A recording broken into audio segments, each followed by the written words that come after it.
గతంలో చూసాం, రేపైనా అదే విధంగా ఉంటుంది. ఇంతకుముందు ఎన్టీఆర్ గారు ఉన్న, లేకపోతే దేశ స్థాయిలో పొత్తులు పెట్టుకున్న, ఎప్పుడూ కూడా ఇంతకుముందు వాజ్పేయితో పొత్తు పెట్టుకున్నా కూడా ఈ రాష్ట్రంలో మరి ఎన్డీఏతో ఉన్నా కూడా ఎప్పుడూ కూడా అవసరమైతే ఆ రోజు చంద్రబాబు నాయుడు గారే రథయాత్రని హైదరాబాద్లో రాకుండా ఆపాలనే ఒక కీలకమైన నిర్ణయాన్ని కూడా తీసుకోవడం జరిగింది. ఎందుకంటే తెలుగుదేశం పార్టీ పొత్తులు ఏదన్నా ఉంటే దేశ స్థాయిలో అవసరాల దృష్ట్యా ఉంటుంది తప్పితే, స్థానికంగా తెలుగుదేశం పార్టీ ఎప్పుడు అధికారంలో ఉన్న మైనార్టీలకి యొక్క ఆర్థిక ప్రయోజనాలు కానీ వాళ్ళకి హక్కులు కలిగించే విధంగానే తెలుగుదేశం పార్టీ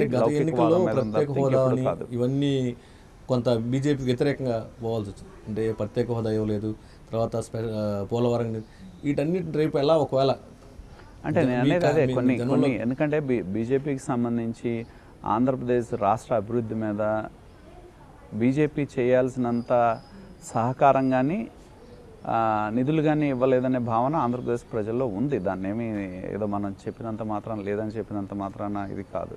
కానీ ఏంటంటే అవసరాలు ఏంటి, దేశ స్థాయిలో ఉన్న అవసరాలు ఏంటి, ఇతర అంశాలు దృష్టిలో పెట్టుకున్నప్పుడు మరి కొన్ని తప్పనిసరి పరిస్థితుల్లో పొత్తు పెట్టుకోవాలనే చర్చలు, ఇవన్నీ కూడా ఇప్పుడు చర్చలు కొనసాగుతూ ఉన్నాయి. కాబట్టి ఇప్పటికిప్పుడు మనం పొత్తు బీజేపీతో అయిపోయిందని చెప్పే పరిస్థితి కూడా మనకు లేదు. ఇవన్నీ ఏంటంటే చర్చలు, రకరకాల రాజకీయాలు ఏంటంటే ఎన్నికలు వస్తున్నాయి కాబట్టి రకరకాల పార్టీలు, రకరకాల పార్టీలతో దేశ స్థాయిలో కానీ రాష్ట్ర స్థాయిలో కానీ చర్చలు జరుగుతూ ఉంటాయి. ఇప్పుడు చర్చలే ప్రక్రియ కొనసాగింపు తప్పితే ఇప్పటికి మనం ఖచ్చితంగా బీజేపీతో పోతుందని చెప్పే పరిస్థితి లేదు. కానీ మేము స్పష్టంగా చెప్పదలుచుకుంది ఏంటంటే ఒకవేళ రేపు భవిష్యత్తులో ఇంతకుముందు ఎలా ఉందో రేపు భవిష్యత్తులో ఉన్నా కూడా ఈ రాష్ట్రంలో మైనార్టీలకు కానీ ఏ ఇతర వర్గాలకి హక్కులకి భంగం కలగకుండా చూసే స్వభావం, మౌలికపరమైన సిద్ధాంతం ఉన్న party Telugu Desam party.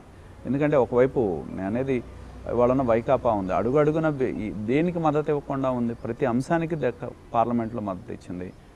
Common citizen bill కావచ్చు, అన్ని బిల్స్కి, ప్రతి బిల్కి ఇవ్వంది ఏదైనా ఉంటే చెప్పమానండి, ప్రతి బిల్లుకి మద్దతు ఇచ్చింది.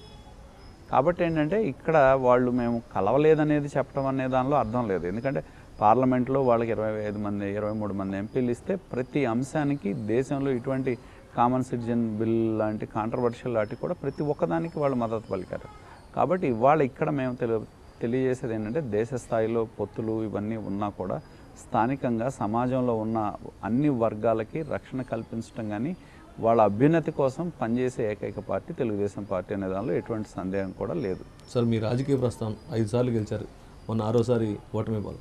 అంటే ఈ గుంటూరు జిల్లాకి 6వసారి ఓడిపోవటం అనేది ఒక సెంటిమెంట్, అది మీకు కూడా వర్తించిందంటారు? అంటే సెంటిమెంట్ అని నేను అనుకోను, కానీ 5 సార్లు నేను ఎన్నికలు కానీ ఎన్నికలకు సంబంధించి నడిచిన విధానం వేరు. మొన్న కొంత అలక్ష్యంగా ఉండటం వలన కొన్ని మా వైపు నుండి కొన్ని జరిగిన పొరపాట్ల వల్ల ఓడిపోవటం. ఎందుకంటే నేనేమి 20,000 25,000తో ఓడిపోవాలి, నేను ఓడిపోయింది 1100 ఓట్లు.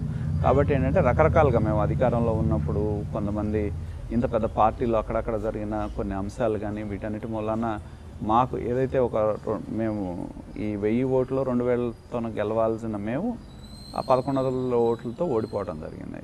కాబట్టి ఏంటంటే దానిలో కొన్ని మా పరంగా ఉన్న పొరపాట్లు ఉన్నాయి, అక్కడక్కడ నాయకత్వ పరంగా కొన్ని సమస్యలు ఉన్నాయి. వీటన్నిటిని కూడా మేము మా లోపాలు ఏంటి అనేది మేము విశ్లేషించుకున్నాం. నేను సెంటిమెంట్ల గురించి మాట్లాడను, ఎందుకంటే ఆ నియోజకవర్గంలో ఇంతవరకు 5 సార్లు గెలిచిన వాళ్ళు కూడా లేరు పొన్నూరు నియోజకవర్గం చరిత్ర చూస్తున్నాయి. కాబట్టి సెంటిమెంట్ 2004 రాజశేఖర్ వేవ్లో కూడా గెలిచాము. ఎందుకంటే ఎప్పుడు కూడా ఆ నియోజకవర్గం ఎప్పుడు 5 సార్లు గెలిచిన వాళ్ళు లేరు. పొన్నూరు ప్రజలు ఆదరించారు కాబట్టి 5 సార్లు గెలిచారు. సెంటిమెంట్ గురించి నేను చెప్పను కానీ, సెంటిమెంట్ మీద ఆధారపడి నేను ఓడిపోయానని చెప్పను కానీ, మాకున్న కొంత అలక్ష్యం వల్ల కానివ్వండి, లేకపోతే కొంత మేము మా పరంగా జరిగిన కొన్ని పొరపాట్ల వల్ల కానివ్వండి ఓడిపోవడం జరిగింది తప్పితే అంత మించి కాదు. పొరపాట్లు అంటే అది ఒక అలిగేషన్ ఉంది. అంటే నరేంద్ర గారు ఎమ్మెల్యే గారు మంచోలే, వాళ్ళ తమ్ముడు సురేంద్ర వల్ల ఇబ్బంది పడదాం, పార్టీ ఓడిపోవడానికి కారణం కొంత మీ నియోజకవర్గంలోనే మీ పార్టీ వాళ్ళు అలా ఆ ఎఫెక్ట్ కూడా ఏమైనా పడింది అంటే నేను అనేది అంటే ఒక సురేంద్ర ఒక ఎల్లయ్యో పుల్లయ్యో గురించి నేను చెప్పను కానీ, స్పష్టంగా నేను చెప్పదలుచుకుంది ఏంటంటే మా పరంగా, ఎందుకంటే ఇది ఒక పెద్ద పార్టీ, రాజకీయ పార్టీ, ఎంతోమంది నాయకులు ఉంటారు, రకరకాల వ్యక్తులు ఉంటారు. ఆ వ్యక్తులు కొన్ని వ్యక్తిగతమైన ఆలోచనలు ఉంటాయి, వ్యక్తిగతమైన ఇంట్రెస్ట్లు ఉంటాయి. పార్టీ ప్రయోజనాల కంటే వాళ్ళ ప్రయోజనాలు ఎక్కువ అని భావించే పరిస్థితి ఉంటుంది. ఇటువంటి సందర్భాల్లో నాయకత్వంగా ఉన్న మేము గమనించకపోవటంతో కొన్ని సమస్యలు ఉత్పన్నమవుతాయి. అటువంటి సమస్యల వల్ల ఉత్పన్నమైన పరిస్థితి తప్పితే ఎవరైనా వ్యక్తులు అనేది ఇక్కడ ఎప్పుడూ ప్రధానం కాదు. ఎందుకంటే ఎక్కడైనా నేను ఒకటే చెప్తాను, మంచి అయినా చెడైనా నాదే బాధ్యత, మంచి జరిగితే నాది, చెడు జరిగితే ఎదుటాడదని.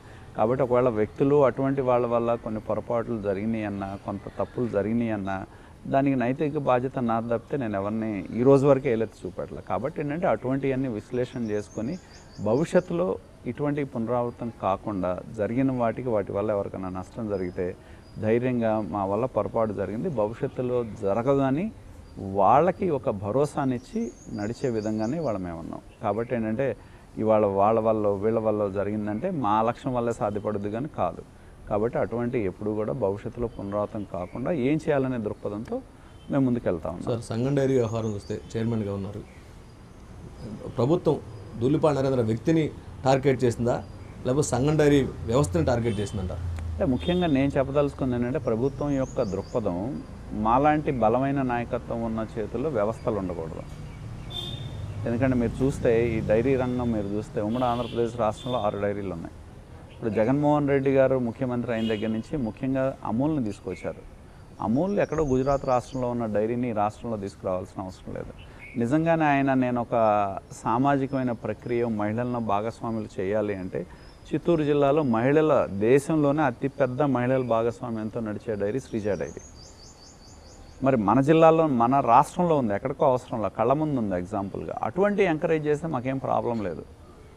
కానీ ఏంటంటే ఎక్కడ ఉన్న అమూల్ని తీసుకొచ్చి ప్రభుత్వం డబ్బులు పెట్టి వాటి మీద ఖర్చు పెట్టి, ఎందుకంటే మాలాంటి వ్యవస్థల్ని దెబ్బతీయాలని, మాలాంటి ఏదైతే తరాల తరబడి పేరున్న వ్యవస్థలు ఏవైతే వాటిని దెబ్బతీసి మా బోర్డు తీసి అమూల్ బోర్డు పెట్టాలనే దృక్పథం ఎక్కువ ప్రభుత్వంలో ఉంది. కాబట్టి ఎప్పుడు కూడా సహజంగా ఏంటంటే మనం రాష్ట్రంలో చూస్తే మన రాజశేఖర రెడ్డి గారు ఉన్నప్పుడు కూడా దాదాపు 6 సహకార సంఘాలు ఉంటే అప్పుడు ఎన్టీ రామారావు గారు మ్యాక్స్ చట్టాన్ని తెస్తే 6 సహకార డైరీలు మ్యాక్స్లోకి వెళ్ళినాయి. రాజశేఖర రెడ్డి గారు ఏం చేశాడు, ఈ డైరీలన్నీ తెలుగుదేశం పార్టీ సానుభూతి పరులు అనే ఉద్దేశంతో ఆ చట్టాన్ని అమెండ్ చేసి ఈ డైరీలకి స్పెషల్ ఆఫీసర్లు వేస్తే ఈ డైరీలన్నీ కలిసి హైకోర్టు నుంచి సుప్రీంకోర్టు వరకు పోరాటం చేస్తే ఆ చట్టాన్ని రద్దు చేశారు. కాబట్టి ప్రభుత్వాలు ఎప్పుడు కూడా ఇటువంటి వ్యవస్థలు చెప్పుచేతల్లో ఉండాలనేది ఎప్పుడు పాలకులు ప్రయత్నించడం అనేది మనం చూసాం. దానిలో భాగమే ఇవాళ ఇంకో అడుగు ముందెళ్ళి అమూల్ని తీసుకొచ్చి ఈ డైరీలన్నీ తీసేసి అమూల్ని పెట్టాలనే ప్రయత్నం. కాబట్టి ఏంటంటే ఈ వ్యవస్థల్ని బలహీనపరచాలనే దృక్పథం ఎక్కువగా ఈ ప్రభుత్వంలో ఉంది. ఖచ్చితంగా వాటన్నిటిని ఎదుర్కొని మేము ముందుకెళ్ళాం. నరేంద్రాన్ని అరెస్ట్ చేసినప్పుడు ఏమైనా ఆత్మస్థైర్యం కోల్పోయారా? ఇక్కడ అక్రమాలు జరిగిన అలాంటి ప్రేరేపణ కల్పించారు, అలాంటి వాళ్ళు ఒక అభూతం కల్పించారు. నేను అనేది అదే, చెట్టు కింద కూర్చొని 100 మంది మాట్లాడతారు. ఈ రోజుకి ఏం చెప్తారు, ధూళిపాళ్ల నరేంద్ర రోజు ₹1 కోటి వస్తాయంటారు. చెట్టు కింద కూర్చొని అయ్యే మాట్లాడేది. ఆ బయట చెట్టు కింద కూర్చొని అన్నీ లోనకు వచ్చారు. లోనకు వస్తే ఏ పుస్తకాలు తీస్తే ఎలా ఉంటుంది, ఏముండదు అక్కడ. అదేంటంటే ఆ వ్యవస్థ అనేది రైతుల కోసం ఏర్పాటు చేసింది. నేను దాన్ని కాపలాదారునని పలు సందర్భాల్లో చెప్పాను. దానిలో అటువంటి కంపెనీస్లో నేను తీసుకెళ్ళి ఒక 100 కోట్లు 200 కోట్లు ఎవరికో నేను ఇవ్వాలనుకుంటే ఎలా సాధ్యపడుద్ది? ఎందుకంటే కంపెనీలన్నీ పబ్లిక్ స్క్రూటినీలో ఉంటాయి, ప్రతిదీ కూడా అకౌంటబిలిటీ ఉంటుంది. ఎవడన్నా తప్పు చేస్తే ఇవాళ ఈ ప్రభుత్వం వచ్చిన తర్వాత ఒక ఆడిటర్ దొంగ లెక్కలు రాసినా కూడా ఆడిటర్ని తీసుకెళ్ళి లోన్ వేస్తున్నారు. కాబట్టి ఏంటంటే ఇవన్నీ వీళ్ళు ఏదో చెట్టు కింద కూర్చొని కాకి లెక్కలు వేసుకొని మాట్లాడుకునే తప్పితే చివరికి వచ్చి మా ట్రస్ట్ మీద ట్రస్ట్ అకౌంట్స్ తీసుకున్నారు, డైరీ అకౌంట్స్ తీసుకున్నారు. ఏ అకౌంట్స్ తీసుకున్నా ₹1 కూడా ఎక్కడికి వెళ్ళిందని నిరూపించలేని పరిస్థితి ఉంది. ఎందుకంటే మేము